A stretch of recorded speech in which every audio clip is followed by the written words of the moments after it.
কুসুমকে চড় মারার শাস্তি দেবলীনাকে হাতে নাতে দিচ্ছে ঈশান।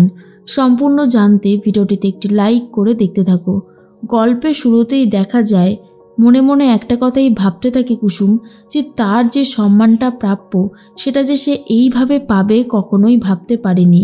ঠিক সেই মুহূর্তেই যে ফাইলটা নিয়ে এসেছিল দেবীমা, সেই ফাইলটায় সই করতে বলা হয় কুসুমকে।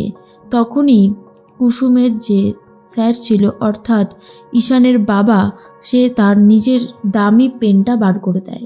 তখনই কাকিমণি বলে, বাবা দাদা, এই পেনটা দিয়ে আপনি কুসুমকে সই করতে দিচ্ছেন? তখনই দেবীমা বলে, কেন দেবে না? এই পেনটা ধরতে গেলে যোগ্যতা অর্জন করতে হয়, যেটা কুসুমের আগের থেকেই রয়েছে। এরপর কুসুম আবারও সইসাবত করে দেয়। সবাই তো খুব খুশি হয়, কিন্তু দেবলীনা আর কাকিমণি কেউই খুশি হতে পারে না।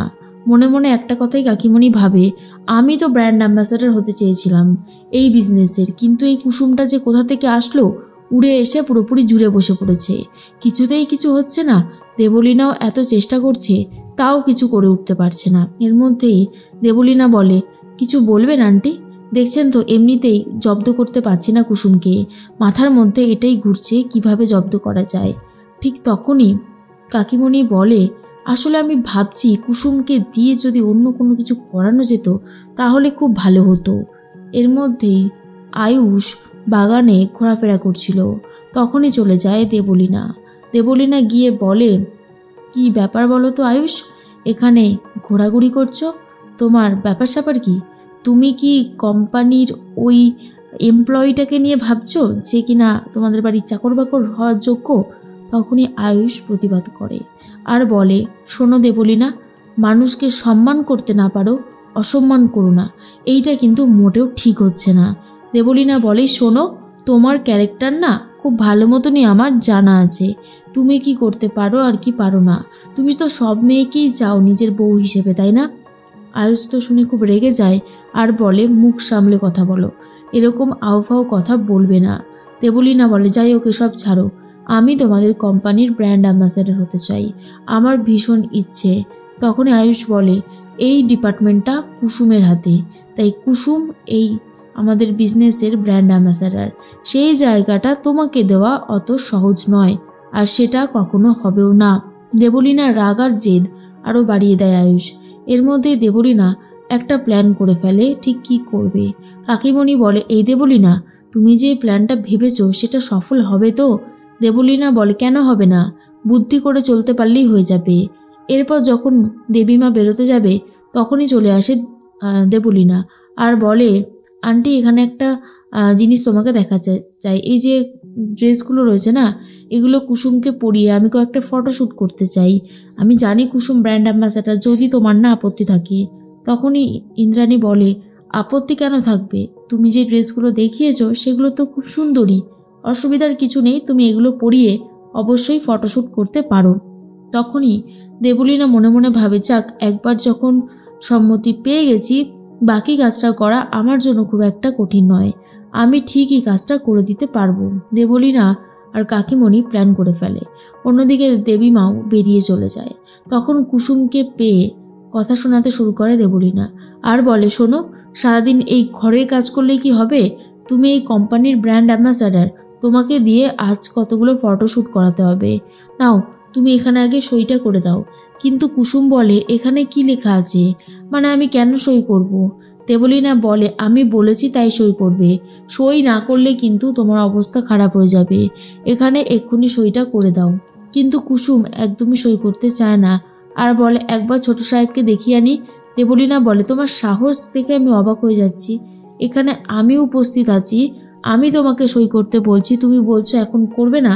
ছোট সাহেবকে দেখিয়ে নিয়ে আসবে। কেন কুসুম, যেটা বলেছি সেটা করো। এরপর কুসুম সই তো করে দেয়, তারপর ফাইলটা কুসুমের হাত থেকে ছিনিয়ে নেয় দেবলীনা আর বলে, চলো, তোমাকে এখন মেকআপে বসাতে হবে। এদিকে মেকআপ করতে বসিয়ে দেয় কুসুমকে, আর অন্যদিকে দীপালিদেরকে বলে দেয়, এখন এখানে একটা শ্যুট হবে, আর এই খবরটা যেন কেউ না দেয় ম্যাডামকে, এখানে চুপচাপ কাজ হবে, তোমরা এখন চুপচাপ কাজ করবে, না হলে বেরিয়ে যাবে। দীপালির একটু সন্দেহ হয়, কিন্তু বুঝতে পারে না।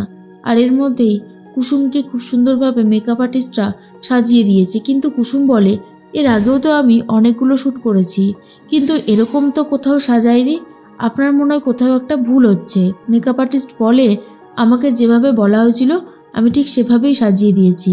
এরপর দেবলীনা বলে, এই দেখো এগুলোই হচ্ছে তোমার কস্টিউম, এগুলো পরেই তুমি শ্যুট করবে, বুঝতে পেরেছো? তখনই দেবলীনা বলে, কী হলো? কুসুম বলে, আমি এসব পরতে পারবো না, আমার পক্ষে সম্ভব না। দেবলীনা বলে, সম্ভব না বললে তো হবে না।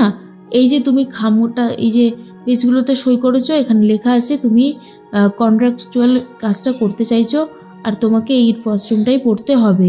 এরপর এত খোলামেলা পোশাক পরতেই চায় না কুসুম। তখনই কাকিমণি বলে, দেবলীনা এইরকমভাবে গরমে গরমে হবে না, তুমি বরং একটু নরম হয়ে কুসুমকে বোঝাও, দেখো যদি কাজ হয়। তখনই দেবলীনা বলে, বোঝানোর তো চেষ্টা করছি, কিন্তু যদি না বুঝতে চায়? আমি তো প্ল্যানই করেছিলাম যে ওকে এই সস্তা ড্রেসগুলো পরিয়ে ভিডিও শ্যুট করে রাখবো, ফটোশ্যুট করে রাখবো, তারপরে আন্টিকে দেখাবো যে ও এই ব্র্যান্ডের সাথে কাজ করতে করতে আবার লোকাল ব্র্যান্ডের সাথে কন্ট্যাক্ট করে কাজ করছে। ওকে কিভাবে ফাঁসাতে হয় সেটা আমারও খুব ভালো মতন জানা আছে। কাকিমণি বলে, যা করবে সাবধানে করবে, ভুলভাল কিছু করতে গিয়ে ফেসে যেও না। এদিকে কুসুমকে জোরজার করতে থাকে, কিন্তু কুসুম কোনোভাবে রাজি হয় না আর বলে, আমি একবার ফোন করি দেবীমাকে। তখনই দেবীমাকে ফোন করেছে দেবলীনা আর বলে, আন্টি আজকে তো শ্যুটের কাজটা হচ্ছে, আমি যে বলেছিলাম যে যে কস্টিউমগুলো তোমাকে, সেগুলো কি খারাপ? তখন দেবীমা তো জানে চুড়িদার আর লেহেঙ্গার কথা বলছে, কিন্তু কথা যে অন্য কিছুর বলছে সেটা বুঝতে পারছে না দেবীমা। দেবীমা বলে, হ্যাঁ তুমি যে পোশাকগুলো দেখিয়েছিলে সেগুলো সুন্দর, কুসুমকে পরাবে, কোনো আপত্তি নেই, পরাতে পারো। এরপর কুসুম বলে, দেবীমা দেবীমা আমি এই কস্টিউম কিছুতেই পরতে পারবো না।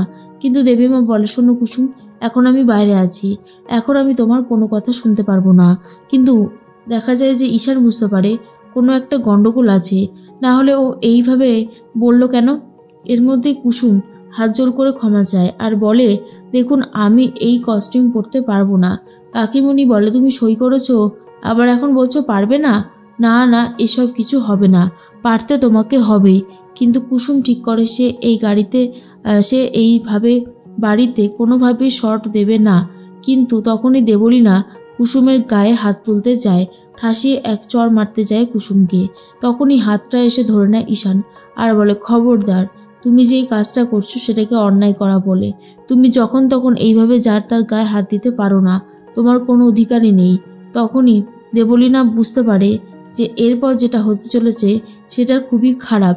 দেবলীনা কিছু বলে ম্যানেজ করার চেষ্টা করে, কিন্তু কুসুম বলে, আমি এই পোশাক পরতে চাইনি, আমাকে জোর করে এই পোশাকটা পরানো হচ্ছিল। এরপর কুসুমের কথা শুনে দেবলীনাকে জব্দ করতে শুরু করে দেয় ঈশান।